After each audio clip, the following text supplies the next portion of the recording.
I'm often asked, why in the world do you want to shoot a trad bow? Why do you want to make something that's already so hard even more difficult? And for me, it's the challenge. Plain and simple, it's challenging, it's hard. It's nothing like shooting a compounder, a crossbow, or a gun. It's its own beast. It's all about reps, baby, reps. Shoot every day, different arrow combinations, broadheads, vanes. Do you want to shoot 300, split finger? Do you shoot better with a glove? Do you shoot better with a tab? Whatever it takes for you to learn to put that arrow right where you want it to go. That is the ultimate goal, the ultimate challenge. It's imperative that you check all your lanes when you got a longbow.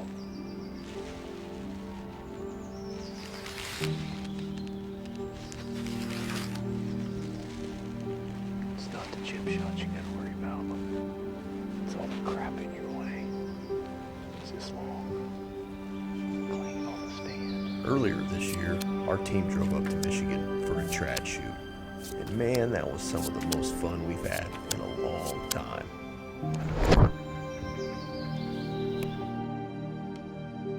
The laughs and the fellowship at that trad shoot was so much fun. I can't wait to go next year. And that bow, that Vic stringing right there, that's his dad's bow. Little did we know, a couple months later in August, he would go on to shoot his very first black bear with his dad's bow. Awesome. Oh, does that back stuff count? No, that ain't my gut shot arrow. And it ain't Ron's either, because he was shooting lights out right there. Even cooler, later on in November, he would go on to shoot his very first buck with traditional archery equipment. So let me take you back to the beginning of the story. You know, it all started about 2010. My grandpa, Albino Ruiz, he passed away in February of 2010. As I'm thinking about it, I can't even believe that it's been 15 years since he passed. Just a great man, first generation American, early 1920s, lived in just a dust bowl of a ranch of a nothingness in Texas. And he migrated north with the family and worked fields as he went. And he ended up getting drafted to the Army. He served his country in Okinawa, Japan during World War II, which is something I never knew until I was an adult. When he passed, a couple weeks later, my sister asked me, "Hey, can you come over and help me clean out Grandma's place? Grandma's moving to Ann Arbor and Uncle Chuck's." I'm like, "Yeah, no problem." Of course, they stuck me down in the basement, and it's where all the heavy stuff that needed to come up was. So my grandpa had this little tinker shop down there. As you get older, you tinker, you just tinker. It's what you do. And he happened to have this box of Thunderhead 125 grain arrowheads in a drawer in that little tinker shop down there, in a desk. And I'm like, "You want anything? I want these. You guys can have whatever you want. I want these."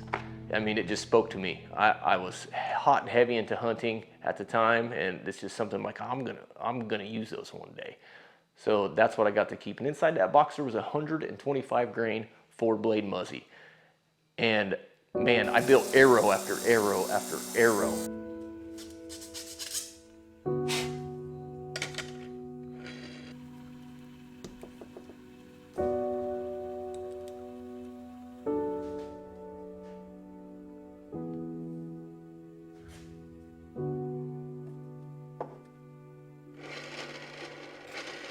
No matter what I did, no matter how big of a deep dive in a wormhole, YouTube wormhole I went down, I could not get that Muzzy to fly straight for nothing. For nothing. I shot it, and it would land 6 inches, 4 inches, right? And I would make all the adjustments I could till my bow couldn't make any more adjustments, or till I ran out of arrows and had to order more arrows, and it's just, I couldn't get to fly straight at all, and still frustrates me to this day. And I even took it hunting a couple times, took it to an outfitter. I even drew back on a buck with it. But my conscience was like, man, that's just not ethical, because I had to aim 2 inches low, 3 inches to the right to make it hit where I really wanted to hit. And I just didn't feel confident in it, so I let that bow back down. I ended up hanging up the bow for a while and started using a crossbow and started using, a rifle. And I just didn't feel confident in it. And I just kept looking at it like, man, I gotta use that broadhead. I just gotta use that broadhead. And all my buddies were getting into trad at the time, so I went to Three Rivers and I shot every arrow they had. I shot a tons of arrows, I mean, until I landed on Easton Legacy carbon 400 spines. Those things, I was shooting bullet holes with them. I practiced all summer. I mean, I shot countless arrows all summer leading up to the season. And I was feeling real good about it. And I'm kind of excited to share a little bit of what happened with the season.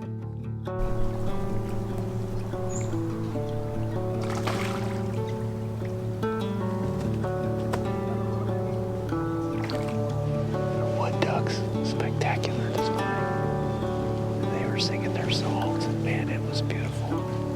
What a blessing.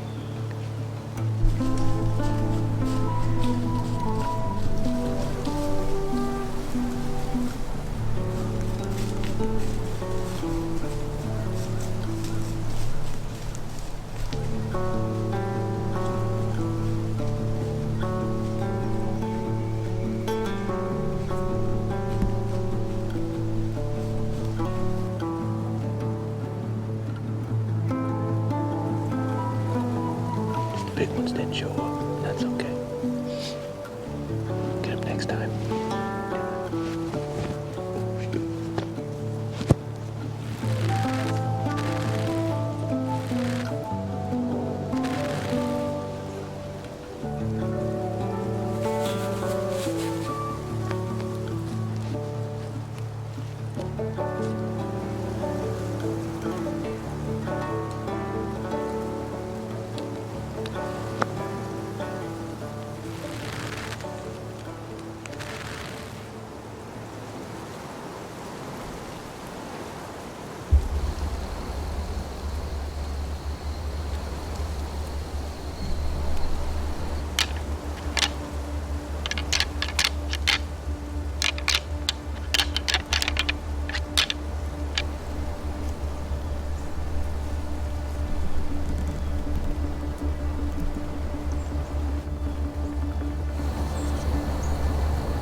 Throughout the archery season, using my grandpa's broadhead, I had many opportunities at deer. I mean, I could spit on does. I had basket rack bucks come in, 5 yards, some licking the stand. I mean, I had 120-inch deer that I passed, but I was looking for the one. I had some real good deer, and I just had a feeling this is a special broadhead. This is a special story. I need a special deer. And, as the season progressed, I really thought it was going to happen. Really thought it was going to happen.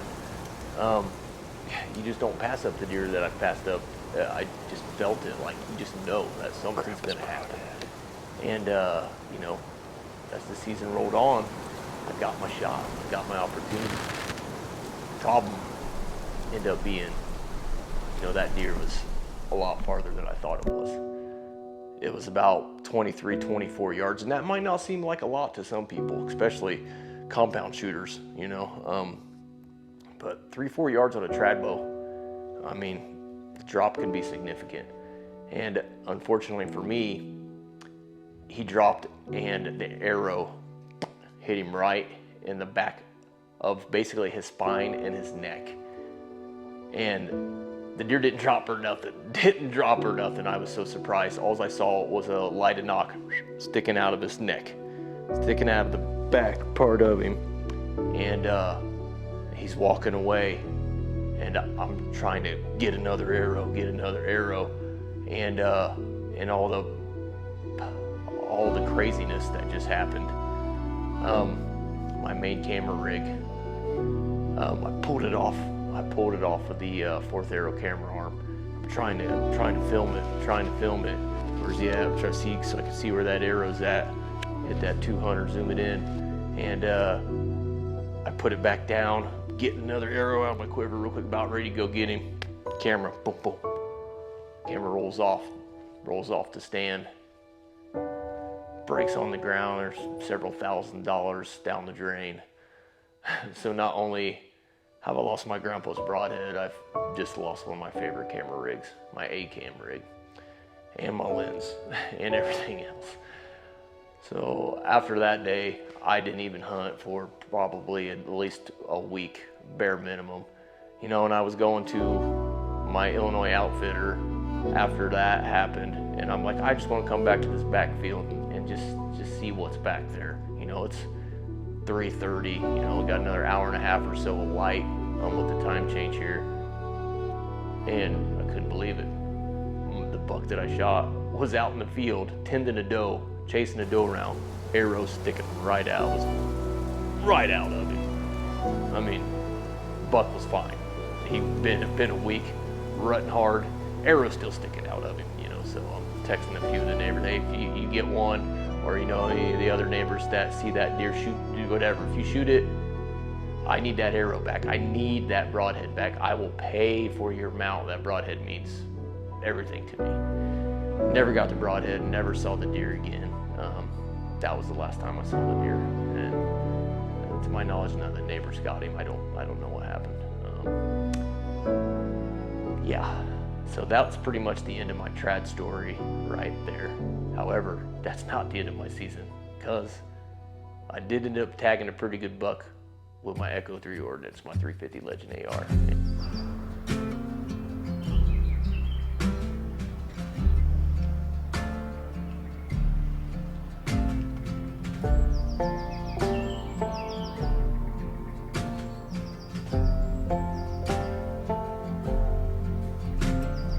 Follow through, take your time.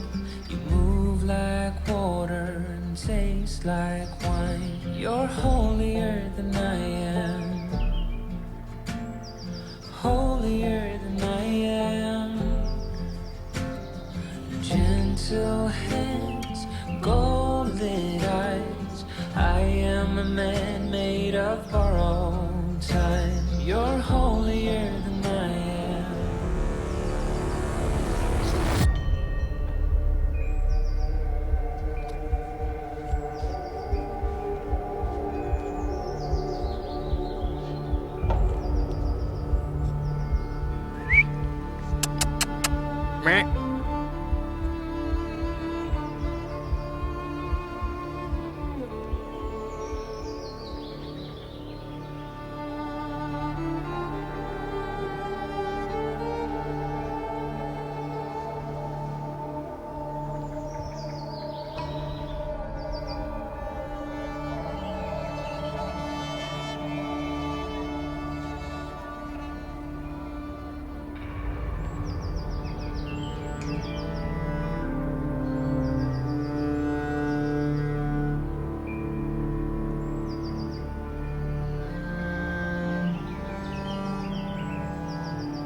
deer, but it's been a long season. I was given the green light to take that deer out, and I'm happy to oblige.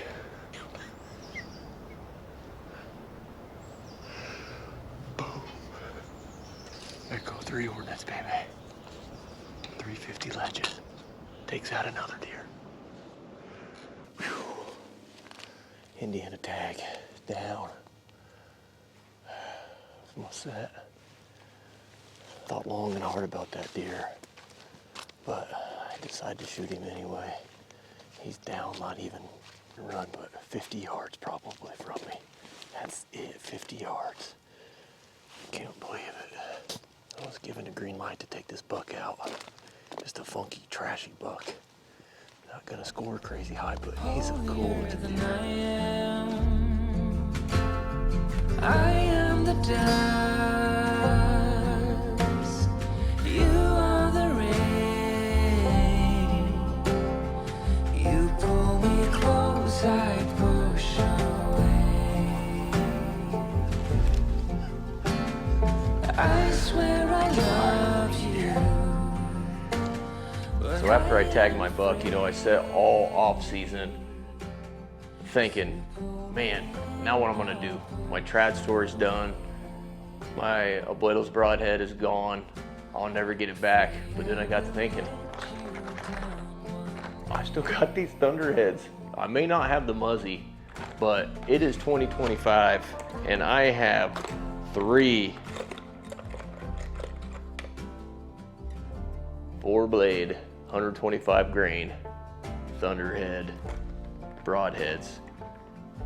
And I'm gonna put one of these through the boiler room this year for my grandpa. That, my friends, is a story that's yet to be told. But I'm gonna do everything I can to make that happen.